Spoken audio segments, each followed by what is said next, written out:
Ils ont écarté les deux scénarios extrêmes pour les marchés financiers. Les scénarios extrêmes pour les marchés financiers, c'était soit une majorité du nouveau Front populaire, le programme le plus dépensier et le plus délétère pour les finances publiques, soit une majorité absolue du Rassemblement national, et même si ce n'est pas exclu, alors on se parle, c'est probablement exclu sans l'ajout des députés républicains ciotistes. Donc ça veut dire que les deux blocs les plus extrêmes dans leur politique budgétaire, sociale, d'impôts, de taxes et de dépenses semblent être exclus du pouvoir dans les mois et les trimestres qui viennent. L'impossibilité de voter de nouvelles lois n'est pas forcément quelque chose de dramatique. Rappelez-vous la situation de la Belgique, où c'est la période un peu rêvée pour les entrepreneurs, puisque pendant près de 500 jours, il n'y a pas de changement de taxe, il n'y a pas de changement de loi, il n'y a pas de modification du cadre dans lequel les entreprises exercent leur activité.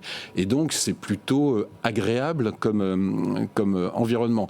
Donc, un blocage à l'Assemblée nationale, ça voudrait dire quoi ? Ça voudrait dire que le projet de loi de finances ne peut pas être voté, ce qui fait que c'est celui de l'année dernière, l'année d'avant qui est reconduit, et il n'y a pas de mesures qui viennent chambouler le terrain de jeu économique.